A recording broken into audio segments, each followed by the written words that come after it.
In today's show, I unveil my most intriguing lineup for the Trailblazers season. Plus, we talk Scoto Henderson, and a legal expert joins us to weigh in on Chauncey Billups' arrest. Welcome to Locked On Blazers. Let's get into it.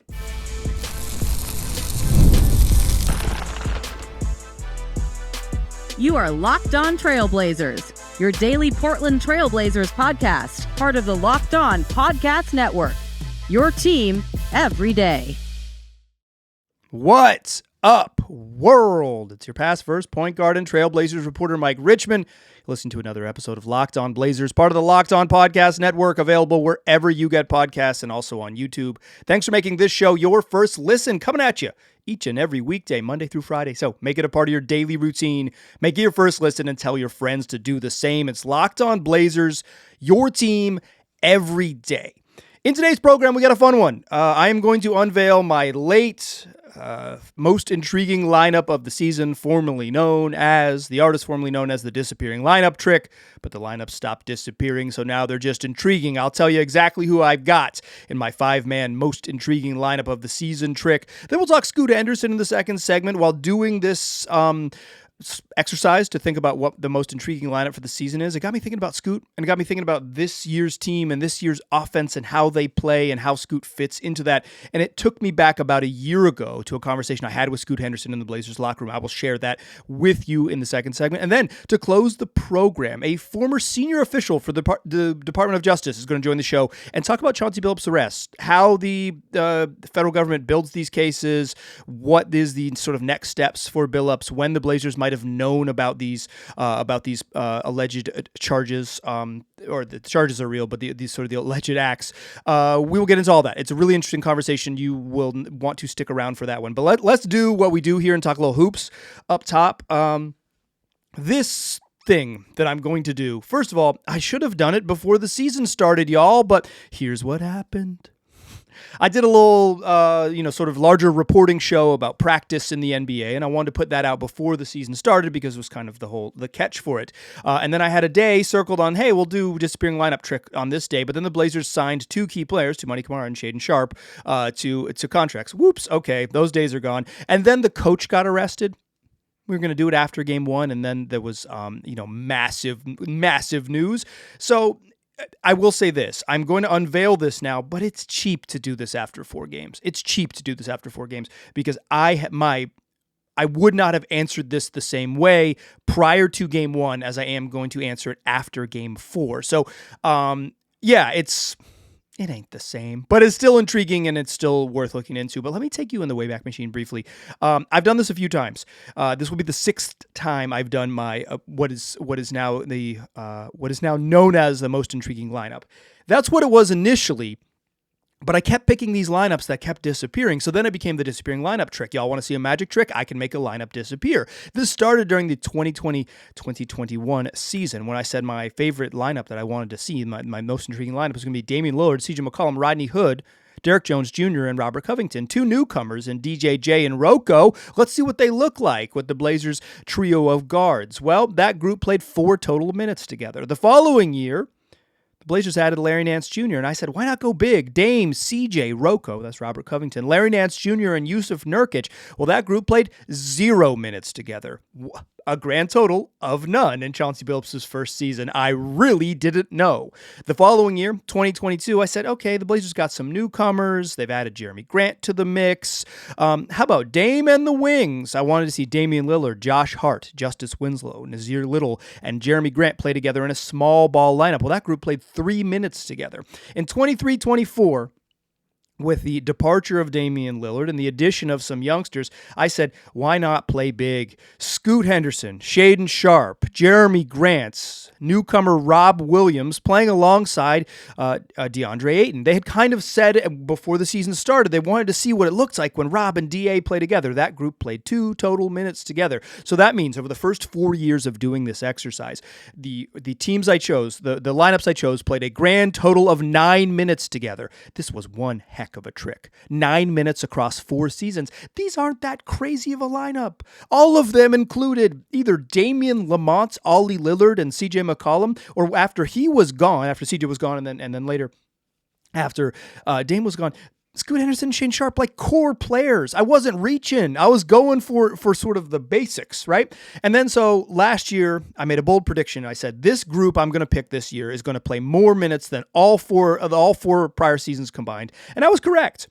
My most intriguing lineup last year, no longer a disappearing lineup trick, but my most intriguing lineup was Scoot Henderson, Shaedon Sharpe, Toumani Camara, Deni Avdia, and Donovan Clingan.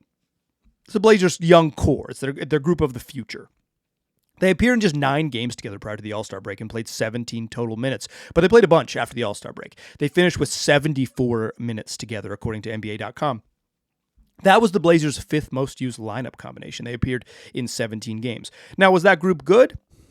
Intriguing does not mean good. No, that group was bad. They were outscored. Their net across 143 possessions from cleaning the glass, they were negative 13.7. So normalized for per 100 possessions, that group was outscored by 13.7 points per 100 possessions in their time on the court together. Yikes! The group just couldn't score. A 98.5 offensive rating. That is less than 100. That is less than a point per trip. They also turned the ball over a lot. A 16.8% turnover percentage. That means that they went down the court and turned the ball over about 17% of the time. They were decent on defense, but they fouled way too much. They were among lineups that played at least 15 possessions together on the court. Per Clean the Glasses database, they were in the 5th percentile for foul rate. They fouled way too much. They actually defended well. They were slightly above average, but they just sent guys to the free throw line. So was that group good? I don't think you could. I don't think you can make the case that they were good, but they are indeed intriguing, and that's the point of this. Scoot, Shea, 2, Deni, and DC. I can make an argument that you run that same thing back, and that's my most intriguing lineup for this season too, because it's the growth of Scoot, it's the growth of Shaedon Sharpe, it's Toumani Camara is continuing to step forward, it's Deni Avdia cementing himself as the Blazers' best player, and Donovan Clingan as the center of the future and their sort of defensive anchor. Right? I can make a case that nothing has changed, and in fact, in doing this exercise, I struggled with this. I did. I really struggled because it was hard for me to say that an intriguing lineup for this group didn't include sort of any of this core, like anyone I excluded from this core, like say like, I do want to see Shaedon Sharpe and Scoot together. How could that not be my most intriguing lineup? I do want to see Toumani and Deni on the court. How could that not be my most intriguing lineup? How could there be an intriguing lineup that doesn't feature the Blazers' best defensive player in Toumani or the Blazers' best player overall in Deni Avdia, right? Like, I had trouble with this. And like, typically the way I've done these most intriguing lineups is it has always featured a newcomer, right? That's kind of been a hallmark of these. Derrick Jones Jr., Larry Nance, Justice Winslow, and Josh Hart in their first full season. Rob Williams when he came over last year. Donovan Clingan as a rookie, right? Like that's kind of a hallmark of these. Is the things that I am intrigued by in the offseason are the new guys. Whoever's new, let's see the new combos and how they work. That's kind of that's been the sort of the calculation for me. So I kind of hemmed and hawed, and I think if I had done this after game 1, as I'd planned to do, but then the feds came, it would not have been this group. But here's where I have landed. And I admit this is slightly cheating, and this probably gets an asterisk, and in my little document where I keep this information, it will get a little asterisk. My most intriguing lineup this year is Scoot Henderson, Drew Holiday, Matisse Thybulle, Toumani Camara, and Deni Avdia. Here is my reasoning. Drew, Tease, Toumani, awesome trio of defenders. The Blazers are giving teams heck with that group out there. Tease is just he is leading the NBA in deflections per minute and per possession by a mile. Dude is a monster. He is everywhere, and he hasn't even been cleared to just play a whole bunch. Like, he is just such a good defensive playmaker, a reminder of what a unique and special player he is. Certainly he has limitations, and he's just like, what does he really do with the ball in his hands on offense? But on defense, he's undeniable. And I think that has been he would not have been in this group prior to the season. That has been reinforced by watching them play. Drew Holiday, just that stabilizing presence. It's hard for me to earnestly discuss what an intriguing group looks like without Toumani and Deni. And then really the call call came down to, because the Blazers have played small a whole bunch. It's their identity. I think this is the place to land. So really what this came down to is what to do with the the final spot. And to be fair to the exercise, I chose Scoto Henderson because he hasn't played yet. I think I could make a case that the most intriguing lineup this year has actually been the Blazers' probably most effective lineup, although I'm not going to look at lineup data 4 games in the season because it doesn't mean anything. But I think Drew, Tease, Denny, Tumani, and Jeremy Grant has given the Blazers all of their identity in terms of being able to play fast and putting their best shooters on the court and switchability, length, small, speed, athleticism, like all of the things that make them this year. That's that group. But I don't think I could in good conscience say a team, a lineup that I didn't anticipate and that I'd already seen play well was my most intriguing lineup because I wasn't intrigued by that. So I specifically chose someone who hasn't played in Scoto Henderson. I want to talk about that, why I chose this group and why I'm excited to watch Scoto Henderson play on this particular version of the Blazers. We will do that in the second segment. Join me there. First, though, let's talk Quo. One of the tools that helps make a huge difference for business owners is Quo, formerly OpenPhone. It's the same great business phone system you've heard me talk about before, but now it's just got a new name. And here's why it matters. Every missed call is money left on the table. So when every customer conversation counts, you need a phone system that keeps you connected 24/7. And Quo is the #1 business phone system, and it's going to streamline your customer communications. It works right through an app that's on your phone. That app also works on your computer, so you don't have to carry 2 phones around or rely on a landline at your office. Instead, you've got Quo, again, formerly known as OpenPhone, that lets you share one number and collaborate on calls and texts with a shared inbox, so no customer gets left hanging. All of you and your whole team can be right there answering customer calls from a single shared place.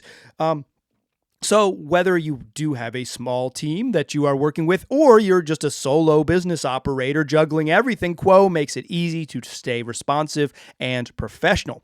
See why over 90,000 businesses trust Quo, formerly OpenPhone. Get started free and get 20% off your first 6 months at quo.com/lockedonnba. That's Quo, QUO.com/lockedonnba. And if you got an existing number with another service, Quo will port it over at no extra charge. Quo, no missed calls, no missed customers.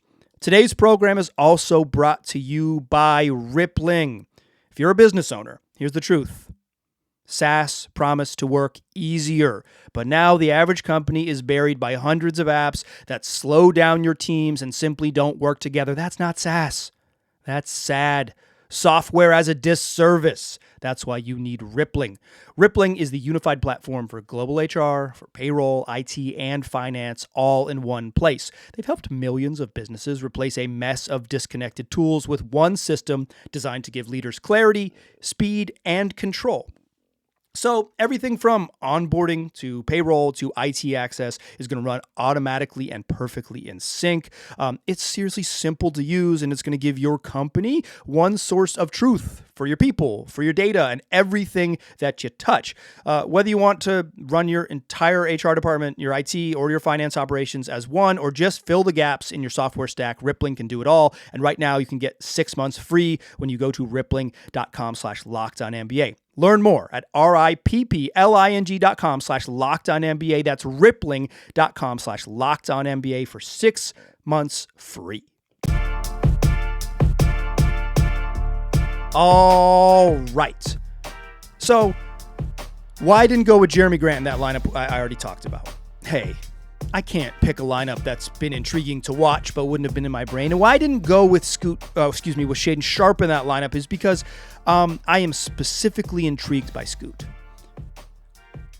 Part of me, like Michael from the past, probably would have wanted to been intrigued by the Young Hunson minutes for sure, but I like, this is why it's cheating, right? After seeing him 4 games in the NBA, he's far enough away that while I remained interested and excited in about his future, it would be disingenuous to say that I'm like intrigued by watching him out on the court. I think he's pretty far away. He's going to struggle. And the idea is not to like put together the most hipster group. It is to be true to my own interests. It is not even to like make a lineup disappear. It is to try to earnestly say I'm intrigued by this group. So where I landed, Scoot, Drew, Tease, Tumani, and Denny. I'm intrigued by it. I am. That's my most intriguing lineup for the year. You've got some ball handling with Drew and Scoot and Denny. You've got in theory, some shooting on the wings with Tumani and Drew, although Tumani has struggled. Well, you need him to shoot more and shoot more accurately. You've got the defensive playmaking and chaos of Drew and Tease and Tumani. You've got your best player on the court in Denny to kind of break stuff down when things go awry. And you've got your true point guard, perhaps the only true pure point guard on the roster in Scoot Henderson. Now, I am not trying to sell you that Scoot Henderson is better than Jeremy Grant or better than Shaedon Sharpe. In fact, to date, thus far in his career, Scoot Henderson has not been better than those gentlemen, although Jeremy was pretty bad last year. So maybe you could make a case. But I wouldn't necessarily do that, but you could. I'll let you do that. But I am intrigued by Scoot specifically with this version of the Blazers. Because they play fast, because they play free, and because they play a lineup that is or a system that is in theory with limited structure and more just sort of intuitive cutting and playing with pace. If there is a system in which I believe Scoot Henderson could thrive, it is a system that looks like this. Whether he will be determined by when he gets back. And I think it's going to be at least the middle of December, potentially late into December, and potentially into December before we see Scoot. And the Blazers are unlikely to give us an update until at least, I would say, after Thanksgiving. Hey, here's the deal with Scoot. I would be surprised if we get a formal update before that, although, I mean, in theory, there could be some reporting that happens otherwise. So we're not going to see Scoot for a while, and that was part of the motivation for making this my most intriguing lineup. To be true to myself, something I want to be intrigued by something I haven't seen yet, so that's part of it. But the other part of it is that I truly believe Scoot is necessary on this team. They just need more dudes who can dribble, and I think this system fits Scoot's theoretical skill set very well. Why I say theoretical is because Scoot's had enough, his first year in the league is bad. I don't think you could put it any other way. He had some stretches last year where he was pretty good, right? But the Blazers never really kind of gave him the reins and let him go. He played fewer minutes in year 2 than he did in year 1. He started fewer games in year 2 and year 1. Some of that is probably by design by the organization, a design that I don't particularly care for, but by design, right? So I'm not sure that they'll give him that same, I don't think he's going to get immediately come back and just be dropped in and be like, cool, you get to play 35 minutes and fail until you succeed, right? He might get some chances here and there, and I bet he'll be a big minute guy, and he'll just naturally take Blake Wesley's minutes in the lineup. Blake Wesley is an intriguing and fun player, but he's just on a good team, he's not an every night contributor. He's a change of pace. Hey, we need a little bit of energy type of third or fourth guard, maybe fifth guard is maybe more accurately how to describe his role, which is kind of what he was brought onto the roster to be. So Scoot's going to play, right? And it's not a question of him getting in the lineup, and I think he's going to play that 26 plus minutes a night role, and we'll kind of see what it is, and maybe he plays himself into getting more time. But in doing this, it reminded me of a conversation I had with Scoot. And luckily, I save most of my audio interviews on my phone. This conversation me and him had in the locker room was a one-on-one little chat. I shared it at the time on the show. This isn't something that this was on the record, a formal interview, not formal, I don't know, but he knew he was being recorded is what I'm trying to say.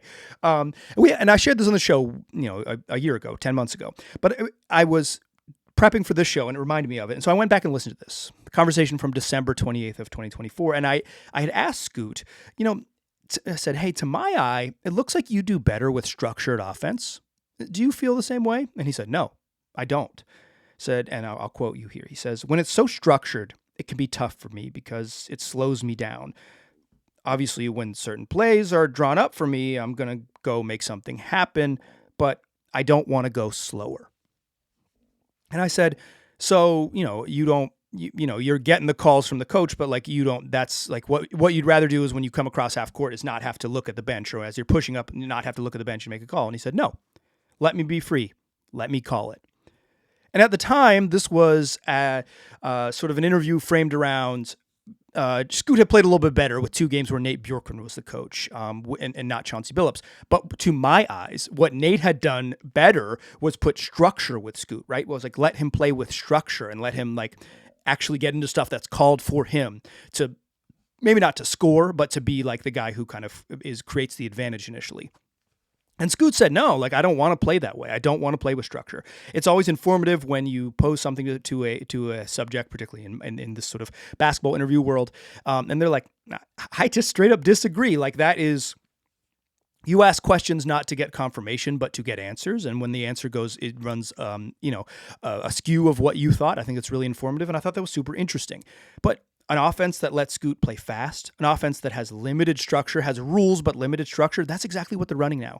When the Blazers come down, they love to run drag screens in transition. Those are just like those early high ball screens just to get the ball handler going and get free. And then when guys drive, they want to intuitively cut down the middle of the paint. You'll see them get out of the corner, so they lift out of the corner on drives. When you see a guy drive baseline, you'll see a baseline drifts in the corner to get back to the corner to be a helper. But when guys drive down the middle of the paint and not baseline sort of east-west, you'll see guys when guys are driving east-west, you'll see those baseline drifts. But when guys are driving north-south, like towards the baseline, you see cuts with them. So there's dump-offs and there's leave-offs to guys like filling the lanes heading towards the rim, and then players pulling up from the corner towards the top of the key. And an intuitive ball movement friendly offense seems to fit Scoot so much better. A place where he can make decisions quickly, where his speed is rewarded.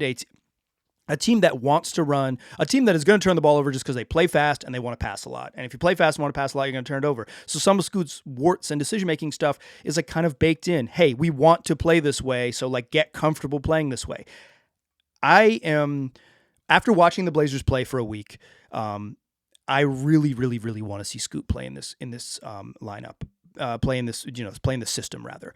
Not just because I think they desperately need a real point guard and a ball handler and just like another guy who can kind of like get into offense and create offense for himself and others. And I think Scoot is the best connector on the team, not only because of that, but specifically because, not just in relation to the sort of lack of skill sets, but the relation to how it might heighten Scoot's own skills, right? Not just what the team is missing currently on the roster, but also like, I think this could be the best version of an offense that Scoot has played in that complements what he brings to the floor.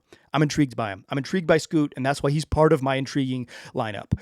We're going to shift gears in the third segment. A former senior official for the Department of Justice, Danny Shulkin, is going to join the program and discuss the Chauncey Billups charges and where the Blazers, how we got here, and where the Blazers and Billups go from here, and what to expect in the next steps. Join me in that third segment. We will do just that. First, though, I want to tell you that today's show is brought to you by Peloton.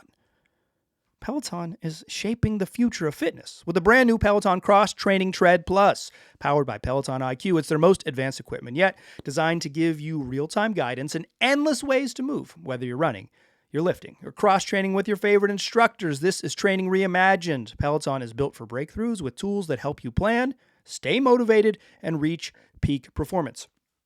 You're going to love the Peloton IQ system. It offers real-time strength training, and it actually tracks your reps. So it suggests the right weights, it corrects your form, and it makes sure that every rep is safer and smarter. Plus, it got a swivel screen. It's a game changer. So you can go from running on that Tread Plus, flip it around, hop on your mat, and move to strength training without missing a beat. Plus, they got personalized class recommendations. Going to keep you engaged, so you're going to get workouts tailored to your vibe and energy level each week. So let yourself run, lift, flex, and push forward. Explore the new Peloton Cross Training Tread Plus today at onepeloton.com.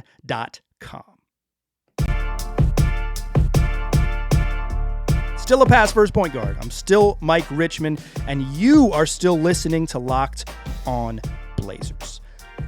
What I want to do to close this program is play you an interview I did with Danny Shulkin, a former senior official for the Department of Justice and someone who is familiar with large-scale federal corruption cases. Someone who's worked on these, helped build them, help the Department of Justice put these together.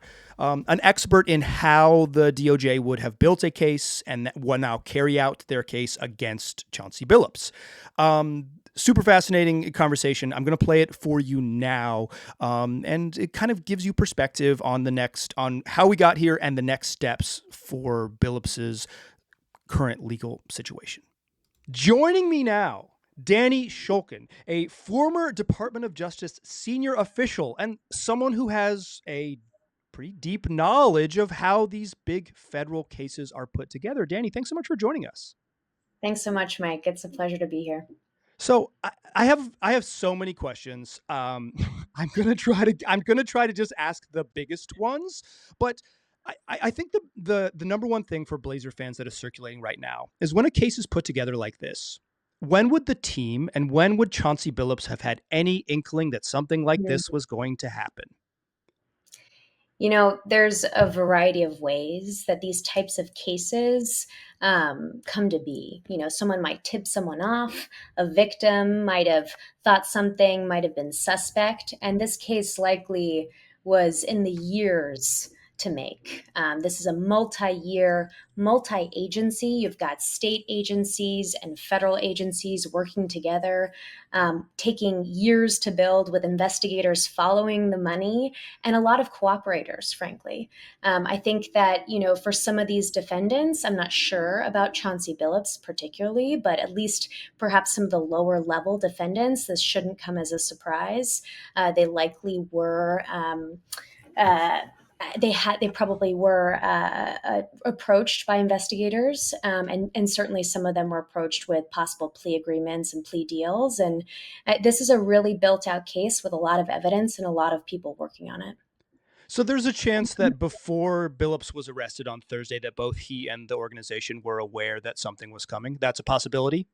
It's a possibility. Again, it's not clear. I think for a higher level defendant, it would be less likely that they would tip off that this was coming, that this arrest was coming. Certainly some people, some cooperators certainly might have known, but no one would have known really when the arrests were happening.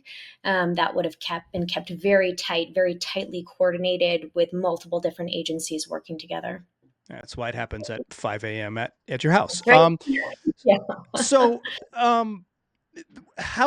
you mentioned multiple departments and multiple years. How does the DOJ and the sort of related agencies, how do they build a case like this? Like where do you start and how do you put it all together? Yeah. Again, we don't know exactly where this case started. It could have come from a victim. It could have come from a tip-off. It could have come from, one of these New York crime families. It could have been an NYPD investigator following the crime family and busting them for some kind of drug bust and figuring out and following the evidence to try to build out this case. I imagine some investigators knew that these poker nights were happening. They were probably monitoring it, and it became of higher interest when you have, well-known names participating. But we don't really know how it started. But again, it certainly took many, many years to develop, and there could have been, again, we don't know, but there could have been wiretaps. You definitely had folks who were probably in the room recording and working with investigators to build out this case. How long from here till we get to trial? How long from here till we get to convictions? Like, what is a reasonable timeline for something like this? Are we talking many more years, or what does it look like?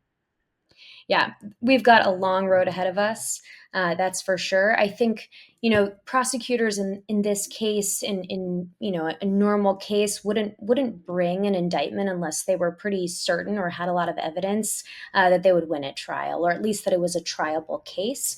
I think in Chauncey Billups' case, he's kind of got. There's enough evidence on him that likely he'll take a plea agreement or a cooperator's agreement with some kind of sentencing reduction. What's clear is he's got a long road ahead of him and a lot of different steps in this litigation. I doubt he will go to trial. That's hugely costly for him and likely won't end well. Yeah, so that was my next question is like, does someone at Chauncey Billups' level of this, assuming that he's not like sort of the criminal mastermind behind this and that he's like a basketball coach involved, or it's fairly unlikely that someone at his level would go to trial based on your review of the documents and stuff. I know that you before we got on here, you have reviewed the indictment, et cetera. That's right. Yeah, yeah, I think it's highly unlikely he goes to trial. It would be there's already a pretty substantial amount of evidence in the indictment itself, and that kind of is the tip of the iceberg. It means there's a lot more, and so I think in this case it would make much more sense and be much more beneficial to him if he probably takes a plea agreement and works with the prosecutors to get some kind of sentencing reduction. Otherwise, he's looking at a lot more years. So, some of the way this was presented to us for the public was definitely for television. There's no doubt about it. The FBI directors on TV and stuff, right? Like that's for doing TV in a way that's sort of like the modern world um, is weird, without putting out too many value judgments on that particular approach. But what are they after with this? Like they're not after arresting Chauncey Billups. What is the goal? Because the way it's put to us on TV, why I framed it that way, is like the five crime families of New York. Are they trying Yeah. to are they trying to arrest kingpins in the mafia, or like what is the ultimate goal with something of this level? Yeah, I mean, I think there's two goals. One, there's clearly a coordinated effort where there is some kind of, I'd say, mid to low level gambling rings. These are Sure. not major, but mid to low level with big names. And two, it does cause a chilling effect. Just me coming on here, there's a lot of people looking at this, and a lot of people who are likely operating in these rings that aren't indicted and that aren't being investigated yet that might think twice.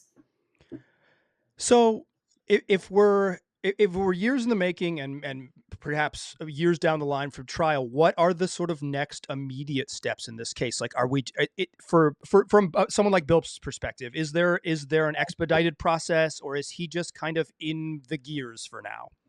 No, he's in the gears. I mean, he definitely has defense counsel at this point. They're going to be working with the prosecutors, trying to figure out how much information prosecutors have, how much Chauncey Billups is willing to talk and to try to exchange information. He may know information about other games or in the other case, other sports betting incidents that might be of interest to prosecutors. And in that case, he could exchange that information for a reduced sentence or just a more lenient prosecution.